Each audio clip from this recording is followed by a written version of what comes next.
نواز شریف کو علم تھا کہ کسی کو کیسے خریدنا ہے. چھانگا مانگا اور مری میں MPAs اور MNAs کو دولت کے درشن کرائے گئے, کھلے عام بولیاں لگیں اور اس کھیل میں نواز شریف فاتح بن کر ابھرے. وہ ایک رول ماڈل بن گئے. سیاست کرنی ہے تو نواز شریف جیسی کرو, سب کو خرید لو, جو نہیں بکتا جیل میں ڈال دو, مخالفین کو بدنام کرو. بے نظیر بھٹو اور نصرت بھٹو کی تصویریں جہازوں سے پھینکواؤ. ہر قیمت پر کاروباری جنگ جیتنا تھی, پھر کوئی بھی بولی لگانی پڑے لگا دو. معاشرے کو کرپٹ کرنا سرمایہ کاری سمجھا گیا. کرپشن کے ذریعے اقتدار میں پہنچ کر سارے اپنی قیمت پوری کر سکتے تھے. پہلے پورا پنجاب اور پھر پورا ملک اس کام پر لگ گیا. سر آپ تک جملے پہنچ گئے جو لکھے تھے, جواب کیا ہوگا آپ کا؟ تو میں اس پہ کیا تبصرہ کروں؟ کون ہے یہ صاحب جن کا آپ نے کوٹ کیا؟ کیا اتھارٹی ان کی؟ سر آپ نے تو باتیں کر دیتا ہوں. سیریسلی مطلب ایک رائے ہے, ایک رائے کی کیا اہمیت ہے؟ جب آپ کی ایک رائے ہے, ان کی ایک رائے ہے, تو اس کو میں کیا سیریس کمنٹ کروں؟ رائے ہے تو ایک سیاستدان ہے, اس پہ 1000 لوگ رائے جو دیتے ہیں, تو اس رائے کو میں کیا کا نام ہے رؤوف کلاسرا صاحب. چلیں میں اویس توحید صاحب کے پاس چلے جاتا ہوں. اویس صاحب سر آپ نے اویس توحید صاحب سر نہیں شوکت صاحب, اویس توحید صاحب سر مجھے یہ بتائیے گا, جو میں نے گوشت گزار کیا میرا خیال ہے آپ تک پہنچا ہوگا, آپ اس پر کوئی رائے دینا چاہیں گے؟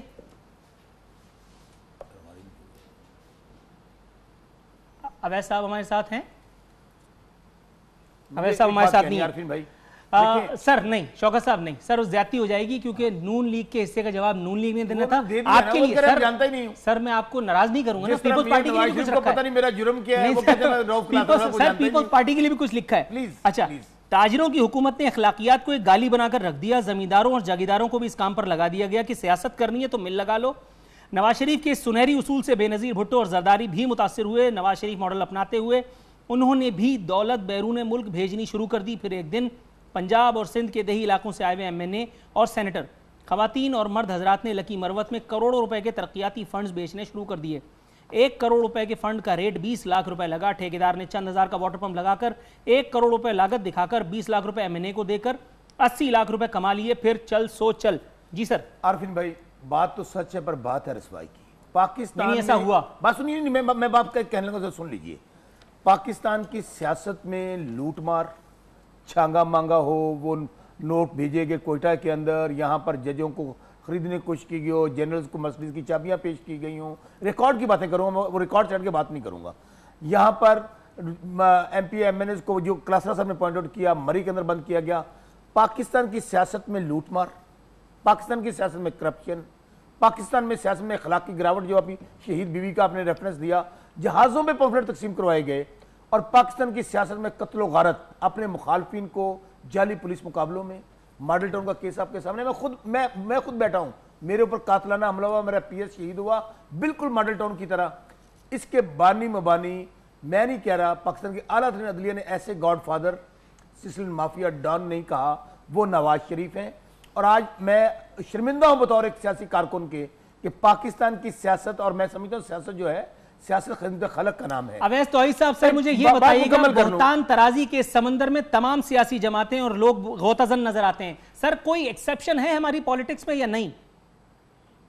دیکھیے یہ تو افسوس کی بات ہے, جو نواز شریف صاحب ہیں جو میثاق جمہوریت کی بات کر رہے ہیں اور دوسرے عوامل کی بات کر رہے ہیں کہ, اور کہہ رہے ہیں کہ کس طرح جمہوریت پہ بار ہوتے ہیں اور کوئی عامر جو ہے وہ اکاؤنٹیبل اس کو ٹھہرایا نہیں جاتا, سزا نہیں ہوتی. وہ خود جو ہے میمو گیٹ کے دوران جو ہے وہ کالا کوٹ پہن کر آ گئے تھے. گیلانی صاحب کو جب جوڈیشل ایکٹیویزم کا وہ شکار ہوئے افتخار چودھری کی, تو اس وقت جو ہے وہ خوشی منائی جا رہی تھی PMLN کیمپ میں. تو یہ ان کو سیکھنا چاہیے سیاسی قوتوں کو, خود اپنے تئیں کہ کس طریقے سے وہ جگہ دیتے ہیں, کس جگہ سے وہ ویک ہوتے ہیں. نور عارفین صاحب میں سمجھتا ہوں, دیکھیں ابھی بھی ایک غیر معمولی سی صورتحال ہے کہ ان کی وفاقی حکومت بھی ان کی ہے اور پنجاب میں بھی ان کی حکومت ہے اور بلوچستان کے اندر بھی ان کی کولیشن گورنمنٹ ہے. اس کے باوجود یہ اپوزیشن کی پالیٹکس کر رہے ہیں, اس کے باوجود یہ وکٹم کارڈ, سمپتھی کارڈ کے جی ہمیں وکٹمائز کیا جا رہا ہے. بھائی کس سے آپ کر رہے ہیں شکایت, کس سے؟ اپنی حکومت سے کر رہے ہیں. مطلب یہ تو بڑی آئیڈیل ان کے لیے سچویشن ہے اس وقت. سر یہ کریڈٹ اس کا مطلب ہے کہ پھر PTI کو جاتا ہے کہ انہوں نے حکومت کو اپوزیشن بنا دیا. فردوس شمیم نقوی صاحب, سر یہ جو کریڈٹ آپ کو دیا گیا ہے اس پر آپ کس طرح سے رسپونڈ کریں گے؟ 1 منٹ اگر آپ کے پاس ہو تو. کہ میں یہ سمجھتا ہوں کہ پاکستان تحریک انصاف جب سے بنی ہے اس نے اپنے نصب العین میں یہ رکھا تھا کہ ہم گڈ گورننس ٹرانسپیرنسی کی بات کریں گے اور اکاؤنٹیبلٹی کی بات کریں گے، اور پاناما جو ہے وہ اکاؤنٹیبلٹی کی کڑی ہے، اور یہی ایک سلوگن لے کے چلے تھے، اور پہلی دفعہ پاکستان کی تاریخ میں کسی طاقتور کا احتساب ہوا، اور ایک آئینی طریقے سے ہوا، کورٹس کے ذریعے ہوا، 2-3 ججمنٹ آیا، پھر 5-0 ججمنٹ آیا، اور پوری عدلیہ نے جو ہے اس بات کو کہا کہ ہاں یہ شخص جو ہے جو اس وقت کٹہرے میں کھڑا ہوا ہے وہ اس کے مینز آف انکم سے زیادہ اس کے اخراجات ہیں، وہ جوابات نہیں دے سکا، وہ منی ٹریل نہیں دے سکا، وہ باتیں جو اس نے اسمبلی میں اور قوم کے سامنے کی وہ ان کے ثبوت وہ نہیں فراہم کر سکا، اور یہی پاکستان تحریک انصاف کی سب سے بڑی جیت تھی کہ انہیں کہا یا تلاشی دو۔ سر جیت کی اسی خبر کے ساتھ یہاں پروگرام میں ایک چھوٹے سے کمرشل بریک کا وقت ہوا ہے، ناظرین بریک سے واپس آ کر مہمانوں سے اپنی گفتگو کو منطقی انجام تک پہنچائیں گے۔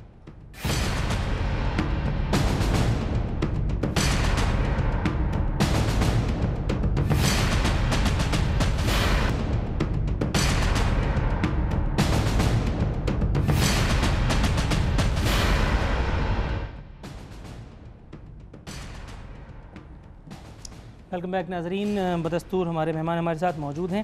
شوکت بسرا صاحب، بلاول صاحب نے آج فرمایا ہے خان صاحب میرے والد پر الزام لگا رہے ہو، اپنے والد کا بھی تعارف کراؤ، آپ کے والد کس جرم کے تحت نوکری سے نکالے گئے؟ بلاول صاحب کو یہ بتانا چاہیے تھا کہ میں اس ایجنڈے کے تحت عوام پاکستان کو فلاح اور بہبود کے راستے پر گامزن کروں گا، وہ قبر سے مرے ہوئے مردے اکھاڑ کے لے کر کے آ رہے ہیں۔ آپ کے خیال میں ایک تو ان کی عمر ایسی نہیں ہے کہ وہ اس طرح کی باتیں کریں اور وہ لوگ ہضم کر لیں، آپ کے خیال میں جو لوگ ان کو یہ تقریر لکھ کے دے رہے ہیں وہ کس بات کی دشمنی نکال رہے ہیں؟ بھائی تنگ آمد بجنگ آمد، ایک صبر کی حد ہوتی ہے نا۔ خان صاحب نے یہ وتیرہ بنا لیا ہے، وہ سمجھتے ہیں کہ شاید ہر کسی کو گالی دے کر اپنا وہ قد اونچا کر لیں گے۔ اگر بندہ ہر آدمی کو اپنے گریبان میں جھانکنا چاہیے نا۔ عمران نیاز صاحب کے والد آپ کو پتہ ہے کرپشن کی بنیاد پر نکالے گئے تھے، یہ تو آن ریکارڈ بات ہے۔ اور دوسری بات، بلاول صاحب نے اور کل کا بڑا غصہ کیا ہوا ہے پی ٹی آئی نے، ان کے بہت سارے لوگوں کو سن رہا ہوں، اور خاص طور پہ وہ لوگ فواد چوہدری جیسے لوگ جو ہر گورنمنٹ کا حصہ ہوتے ہیں، جو ہر قسم کے درباری ہوتے ہیں، ان کی جب وہ باتیں میں سنتا ہوں میں سمجھتا خان صاحب ان کے لوگوں کے نیا پاکستان بنائیں گے۔ اور فواد چوہدری میں سمجھتا ہوں یہ سدا بہار وہ لوٹے ہیں، وہ درباری ہیں جو ہر حکومت کے ساتھ ہوتے ہیں۔ دیکھیں نا نقوی صاحب جیسے لوگ جو ڈائی ہارڈ پارٹی کے لوگ ہیں نظریاتی، وہ کہیں نظر نہیں آتے، اور ان جیسے لوگوں کے ریئیکشن پر بلاول صاحب بھی آخر دیکھیں نا، آپ کب تک ٹارگٹ کلنگ کرتے ہیں؟ آپ زرداری صاحب 5 سال رہے، میں نقوی صاحب کو ابھی ہمیں ایک پروگرام میں پہلے تھے، بھائی اگر آپ کے پاس کوئی ثبوت موجود ہے، جی آئی ٹی بنی نا نواز شریف کے اوپر، سپریم کورٹ کا ورڈکٹ آ گیا، بھائی اٹھیے اور جا کے لے جائیے سارا کچھ سپریم کورٹ کے اندر اور ہمارے خلاف پیش ہوں۔ لیکن یہ اجازت نہیں دی جائے گی خان صاحب کو کہ خان صاحب ہر آدمی کو اٹھ کر جلسے میں کھڑے ہو جائیں اور کہیں تو بھی چور ہے، تو بھی چور ہے، اور وہاں پہ لانڈری پلانٹ لگا لیا، وہاں پہ بنی گالا میں جتنے چور ہیں ان کو اس لانڈری پلانٹ میں سے گزارا ہے۔ جان اچھک صاحب، سر یہ مجھے بتائیے گا، نواز شریف صاحب کے فیصلے کا جو کچھ بھی ہونا تھا وہ ہو چکا، نواز شریف صاحب اب ایوان وزیر اعظم سے رخصت بھی ہو چکا ہے، نئے وزیر اعظم نے اسپونوین بھی کر لیا، لیکن اس کے باوجود بھی کچھ مسلم لیگ نون کے زعماء آج بھی تابڑ توڑ جواب، نہ جانے کس بات کا جواب، لیکن بہرحال تابڑ توڑ جواب دیے چلے جا رہے ہیں پیپلز پارٹی کو، تحریک انصاف کو، اور نہ جانے کس کس کو۔ آپ کے خیال میں یہ بے وقت کی راگنی گانے کی اس وقت ضرورت ہے، یا اپنی ڈائریکشن کو درست کرنے کی، اپنی سوچ کو ریوزٹ کرنے کا یہ ایک موقع تھا جو شاید یہ پریس کانفرنسز کی نظر ہو رہا ہے؟ مجھے نہیں معلوم کہ آپ کا اشارہ کس طرف ہے، جتنا میں سمجھ سکا ہوں آپ کے سوال کا، اصل میں نواز شریف صاحب ایک عوامی لیڈر ہیں، میں اس بات پہ حیران ہوں کہ ہمارے مخالفین کیوں گھبرا گئے ہیں کہ اگر وہ عوامی رابطہ مہم پہ نکلنا چاہتے ہیں، اگر اپنے ووٹرز کے ساتھ کنیکٹ ہونا چاہتے ہیں، آج وہ بھٹو سے زیادہ پاپولر لیڈر ہیں، جہاں پہ وہ جاتے ہیں نکلتے ہیں وہاں پہ جگہ بن جاتی ہے، تو لوگ صرف ایک جھلک دیکھنے کے لیے نکل آتے ہیں، لہٰذا مخالفین جو ہے میں سمجھتا ہوں آگ بگولا ہو گئے ہیں، وہ گھبرا گئے ہیں، وہ دیکھیں گے کہ اس ہفتے بدھ کے روز ملینز آف لوگ جو ہے وہ جی ٹی روڈ پہ ان کا استقبال کریں گے، اور یہ ثابت ہو جائے گا کہ نواز شریف صاحب آج بھی ایک پاپولر لیڈر ہیں، اور آپ جو ہے عوامی لیڈر ہونے کے ناطے کوئی آپ کو نااہل نہیں کر سکتا، اس لیے انہیں گھبراہٹ ہو رہی، کیونکہ یہ پاور شو ہوگا، یہ مسل شو ہوگا، یہ نون لیگ کے عوام میں مقبولیت کا شو ہوگا، اور نواز شریف صاحب کو پھر جو ہے یہ موقع آپ نے دیا ہے، ہم نے دیا ہے کہ پاکستان کے عوام کی جو دھڑکن ہے وہ آپ کے سامنے رکھ سکیں. اور یہ مسل شو بھی اویس توحید صاحب سر مجھے یہ بتائیے گا، نکال کے دکھائیں اپنی حکومت کے بغیر. آپ وزیر اعلیٰ بھی ہیں اور وزیر اعظم بھی ہیں، ہمیں پتہ ہے آپ کتنے شیر ہیں. شوکت صاحب سر ایک منٹ. اچھا اویس توحید صاحب سر یہ مجھے بتائیے گا کہ جان اچکزئی صاحب کا یہ سٹیٹمنٹ آپ بائی کرتے ہیں کہ نواز شریف صاحب آج بھٹو صاحب سے زیادہ مقبول پاپولر لیڈر ہیں، اور یہ پاور کی جو اظہار کیا جا رہا ہے یہ دراصل اپنے مخالفین کو ایک نیچے دکھانے کی کوشش ہے جس میں نون لیگ کامیاب ہو سکے گی؟ کتنے پٹو تھے کتنے گاڈ فادر، جانے دیں یار. صاحب جو ذوالفقار علی بھٹو صاحب کا عروج ہم نے بچپن میں دیکھا. میری پیدائش خود لاڑکانہ کی ہے، میں نے ان کے جلسوں کو بھی دیکھا ہے اور ان ہجوم کو بھی دیکھا ہے اور تاریخ کا مطالعہ بھی کیا ہے. اور نواز شریف صاحب کی پولیٹکس تو بالکل ایز اے جرنلسٹ پورا میں نے دیکھا ہے کہ کس کی کوکھ سے جو ہے وہ جنم لیا ہے پی ایم ایل این کی سیاست نے، نواز شریف صاحب کی سیاست نے، وہ بھی ضیاء الحق صاحب کی ڈکٹیٹرشپ میں جنم لیا. اب وہ نظریاتی اپنے آپ کو ماننے لگے ہیں. انہوں نے ابھی حالیہ پریس کانفرنس میں کہا میڈیا ٹاک میں کہ وہ اب ایک نظریاتی شخص ہو گئے ہیں، پہلے نہیں تھے. تو اب یہ نظریاتی جو پن ہے وہ پوری پی ایم ایل این کا خاصہ ہو گیا ہے یا نہیں، یہ ایک علیحدہ بات ہے. لیکن میرے خیال میں موازنہ ذوالفقار علی بھٹو صاحب کا نواز شریف صاحب کے ساتھ کرنا کچھ تاریخ کے ساتھ زیادتی ہے، سیاست کے ساتھ کچھ زیادتی ہے. ویسے جان اچکزئی صاحب ہمارے بہت پرانے دوست ہیں، ان کی اپنا ویو ہے اور وہ ان کا ماننا ہے کہ وہ اگر ایک ہی ان سے زیادہ پاپولر ہے تو اسی طرح ہے جس طرح مشرف صاحب نے ابھی ایک بیان داغا کہ سویلین جو ہے وہ بگاڑ کرتے ہیں ملک کے اندر اور ڈکٹیٹر جو ہے وہ آ کے پٹری پہ جو ہے وہ اس کو سیدھا کر دیتے ہیں ملک کو اور خوشحالی ہو جاتی ہے اور سو آن اینڈ سو فورتھ. بات نور الحسن صاحب میرے خیال میں اس وقت جو بہت ہی گمبھیر ہے وہ بات یہ ہے کہ جو نواز شریف صاحب اور ان کے کچھ رفقا یعنی کہ جو ایک کیبنٹ کی جو تشکیل ہے، آپ دیکھیے احسن اقبال صاحب سی پیک سے ہٹ کے وزارت داخلہ ان کو دی گئی ہے. خواجہ آصف صاحب وزارت دفاع میں ایک سمبولک وہ پورٹ فولیو کر رہے تھے پرفارم، ان کو وزارت خارجہ دی گئی ہے.